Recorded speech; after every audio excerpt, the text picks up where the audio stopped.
I've been really on my own when I think about it. Yeah, my house is not a home when I think about it. I've been feeling so alone when I think about it. Yeah, nobody really got me when I think about it. I'm really on my own when I think about it. What is good, YouTube fam? It's your boy Simba coming back here again with another reaction video for you guys today.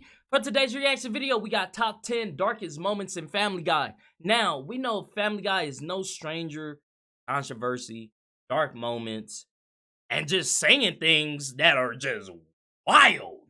Alright? But we gonna jump up in it. Let's get it.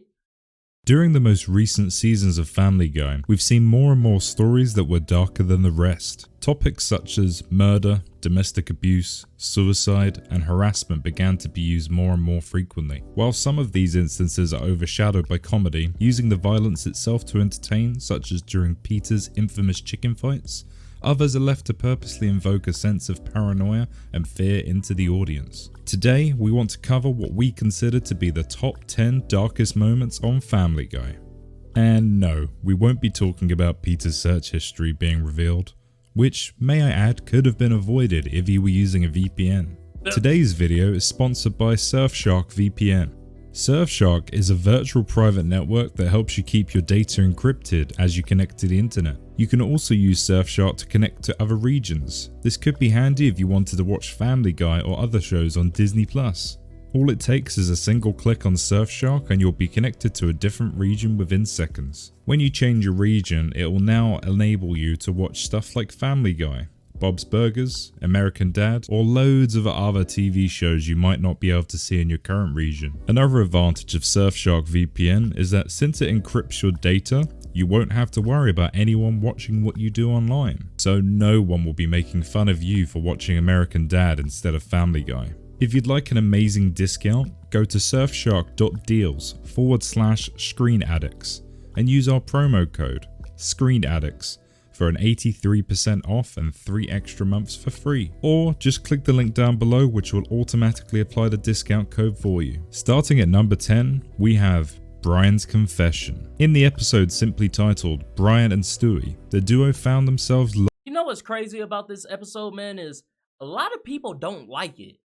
Like, a lot of people don't like it, but it's one of my favorite episodes that I ever seen because it was so real. You know, it was just so touching in a sense, you know, that somebody can feel that type of way, you know? Like, you never know what people are going through. And I always said this, never know what people are going through. So why be mean to them when they can planning to go on and hurt themselves, you know, when they get home? Give them a smile, give them a reason for them to stick around for the next day, you know?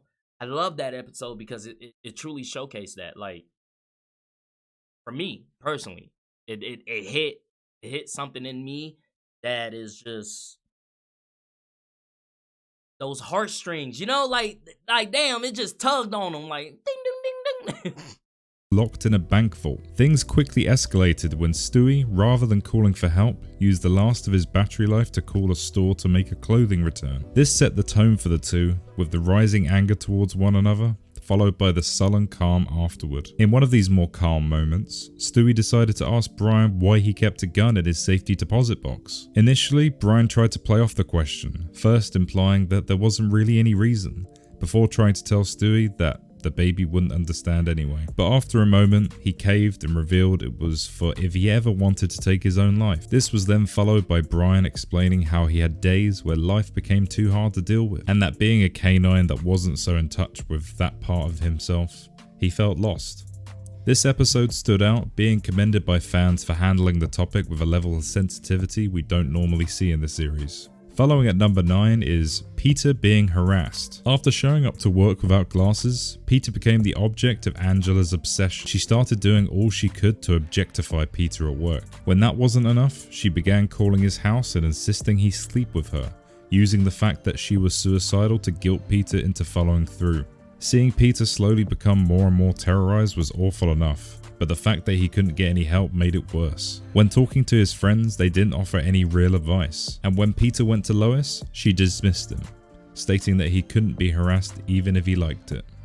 At number 8, we have April in Quahog. This episode as a whole was upsetting for a number of reasons. First, Tom and Diane had no issue with making everyone believe the world was ending. They used their credibility in order to sell a fake story and came across as delighted when they bragged about their prank causing people to riot, loot, and even take their own lives. Aside from that, we then have Peter, who is exposed as the uncaring parent that he really is. As he was comforting Lois, Peter clearly stated that he hated being around his children. Wow. After the crisis was labelled as a simple prank, Meg, Chris, and Stewie were understandably hurt. Peter had decided that in their final moments they should know that their father hates them. In the end, Peter wound up buying his children's affection, but it was disheartening to see that Peter did in fact resent his family.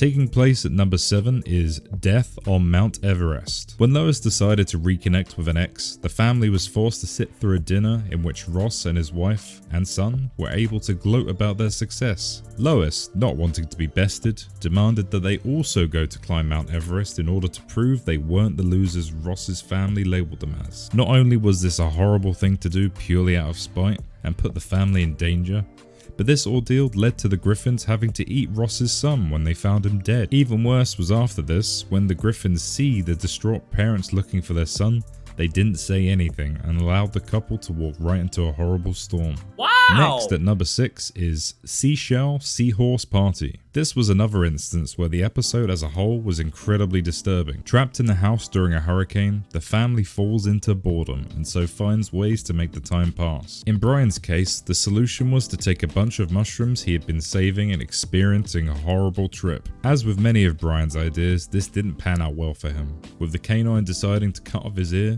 and experience hallucinations that showed him Peter being roasted alive and monstrous versions of the family and neighbours. This resulted in Stewie having to spend the evening sewing on Brian's ear and trying to console the dog as he rode out the worst of his drug trip. The rest of the family opted to be in the living room, waiting out the storm together. After Peter decided to sing along with some instrumental music, Meg snapped and set off a domino effect. When everyone began to dogpile on her as they normally did, Meg had enough and chose to stand up for herself. She tore into Peter and Lois, pointing out their horrible parenting and selfish behaviour. She criticised Chris for never being around when he needed her, expressing that she was tired of Chris choosing to rate her like their parents. When she finally had her say, everyone then began turning on one another, and the episode ended not with Meg finally being able to be seen for who she is, but with her deciding to take it all back and continue to be the family's punching bag in order to keep the peace.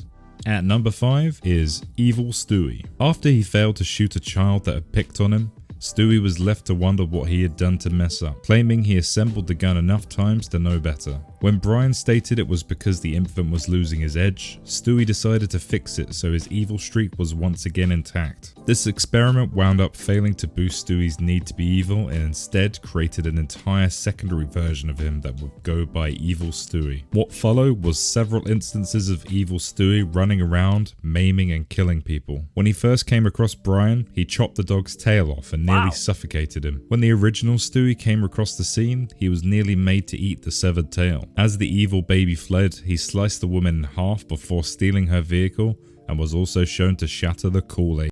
What the Kool-Aid man do to you, man? The Kool-Aid man, he just like to bust in and go, oh yeah, and you just gonna take his legs and shatter him like that? Come on, man, you truly is evil. That's some evil stuff. Kool-Aid man ain't hurt nobody, he just and diabetes, but like he bring joy. Man. Following at number 4 is the Stewie kills Lois arc. Stewie's hatred for his mother is well known, even for those that aren't all too familiar with the show. The episodes Stewie kills Lois and Lois kills Stewie presented a world in which Stewie finally went through with his threat to get his mother out of the way. This wound up being a simulation, with Stewie deciding he had more to learn before following through with his plan. However, we had to include it on this list due to the level of violence and seeing major characters killed off, even if it hadn't lasted. At number 3, we have Chris being hunted. While suffering from the after effects of a hot dog eating contest, Lois announced that Chris was to be sent to a fat camp in order to lose some weight. While there, a child is found dead, having been strangled. This led to the show bringing back Lois's brother Patrick, typically known as the Fat Guy Strangler. Thanks to Patrick, they were able to figure out that Chris was meant to be the target. Sure enough, the killer was revealed to be Charles Yamamoto, the man that lost to Chris during the hot dog eating contest. Not only did this episode deal with murder, but it showed the terror Chris felt at wondering when the killer would find him.